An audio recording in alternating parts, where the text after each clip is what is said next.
Another day, another beer, and another video card that gets checked off my bucket list.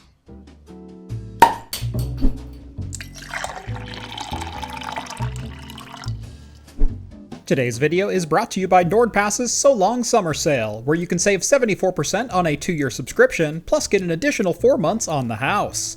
NordPass makes managing your online passwords a breeze with their user-friendly desktop and mobile applications, allowing you to store all of your passwords in one location and access them from any device. And thanks to NordPass's zero-knowledge architecture, your passwords are encrypted on your own device before they ever reach their servers. Visit nordpass.com/craft and take control of your password management. That's nordpass.com/craft.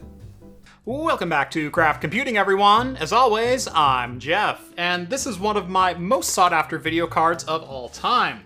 Now, on the outside, this is just a standard GTX 1070, but what's inside this box is a little bit more interesting than that. This is the Galax GTX 1070 KATANA, and it has one notable feature that most modern video cards don't. It only takes up a single slot. This thing is just adorable. This card may be very thin, thus the KATANA name, but don't let its small size deceive you. This is still a full-fat GTX 1070, with 2,560 CUDA cores and 8GB of GDDR5 memory. So what, if any, compromises were made when Galax put this card together? Well, the most obvious one is actually in the display outputs, where a standard GTX 1070 would have 3 display ports, a single HDMI, and a single DVI. On the case of the KATANA, they cut that down to only 3 display outputs, 1 DVI, 1 HDMI, and a single display port. Beyond that, there's not much difference between this and a standard GTX 1070. It's still a standard blower fan that takes air from inside the case and blows it out the back, and then there's a single 8-pin PCI Express power input. Beyond that are just the standard SLI connectors for the day, and this wonderful backplate with the KATANA logo screen printed on the back. The KATANA was released a little over 4 years ago, back in April of 2017, and it did make waves mainly because of its unique form factor, and that's kind of what I want to focus on here today.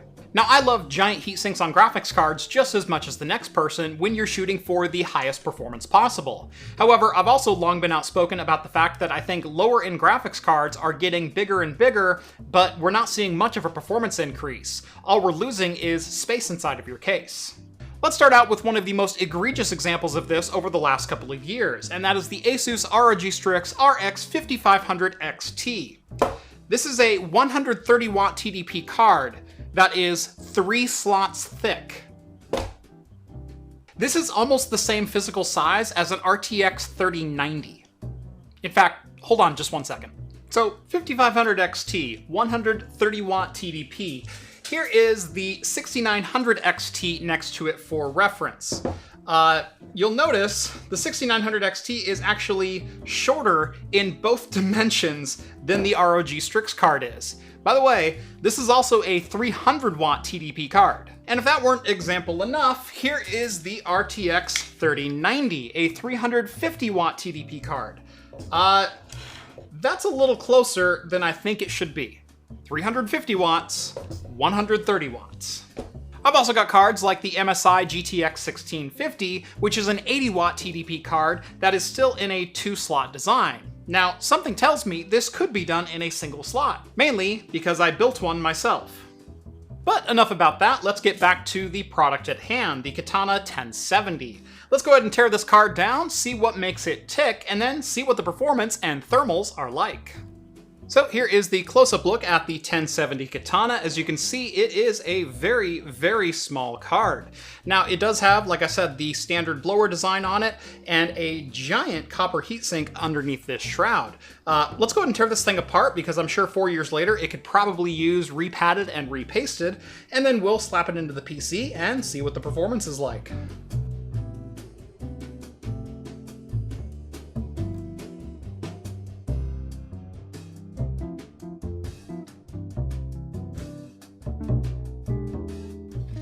Man, that is one giant hunk of copper inside of there. Holy crap. All right, let's get this thing cleaned up.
So, how are we testing the graphics card today? Well, I figured we would fire up GTA 5 and just kind of drive around and see what the performance is like. So, just driving around the city, the frame rate seems to be hovering right around 110 FPS on average. I've seen it as high as 140 and as low as about 80, but that's really as bad as it's ever gotten. What I'm really shocked with as well, the computer's right here, and you can't hear it. So the card is sitting right around 82 degrees Celsius, which is pretty much by design for a GTX 1070. The fan is spinning at almost 2300 RPM, but like I said, it's barely even audible just a couple of feet from me. As far as GPU frequency goes, we're sitting right around 1750 megahertz, upwards of 1800 at times. Pretty darn respectable for this tiny little single slot cooler. Ooh, I thought she was gonna keep running. So is this the fastest GTX 1070 I've ever used? Not even close.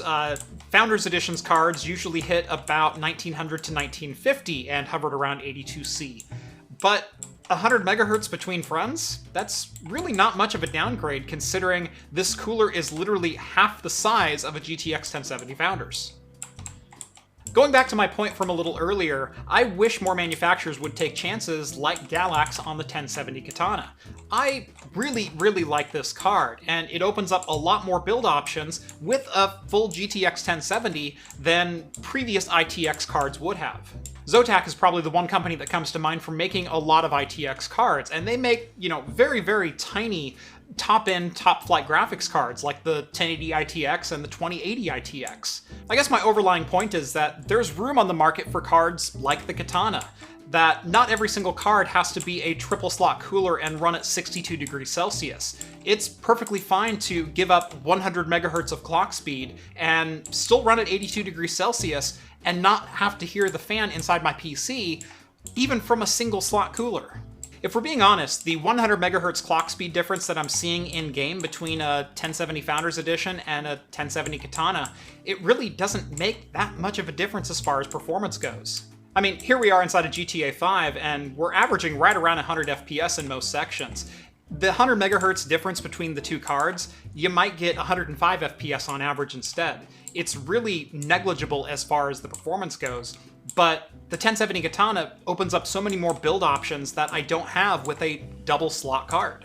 And again, speaking to the triple slot designs in the current generation of graphics cards, they end up taking up more space in your case and covering up PCI Express slots. While that's not a big deal to some, people like me who install capture cards and 10 gig network cards, that's real estate that I really can't afford to give up and makes it a deal breaker when I'm looking at a graphics card. So, the GTX 1070 Katana from Galax. I really like this graphics card. It is so weird and unique, and I'm thrilled to have it as part of my collection now. It represents a manufacturer going outside of the norm and building something pretty much just because they can. It is not all that unique to see a single slot graphics card, but it is definitely unique to see one that was a top flight card. That hasn't been a thing since around 2007. And don't get me wrong, I have nothing against giant heatsinks on graphics cards if it helps them run cooler and quieter, but I do have a problem with manufacturers taking up more room in a case simply so their brand is more present.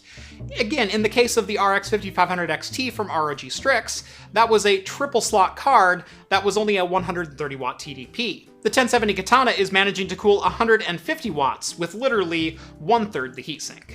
Before we go, a huge shout out and thank you to Hamish for sending over the GTX 1070 Katana for me to take a look at, all the way from Australia. I would not have had an opportunity to get my hands on one of these cards, as they are exceedingly rare in the Western world. I hope you all enjoyed this look back at one of my favorite graphics cards from the last half decade. And if you did enjoy it, make sure to hit that thumbs up button and subscribe to Craft Computing if you haven't done so already. Follow me on Twitter at Craft Computing to keep up with daily shenanigans like this. And if you like the content you see on this channel and want to help support me in what I do, consider joining the Patreon. Link is down in the video description. And that is going to do it for me in this one. Thank you all so much for watching, and as always, I will see you in the next video. Cheers, guys.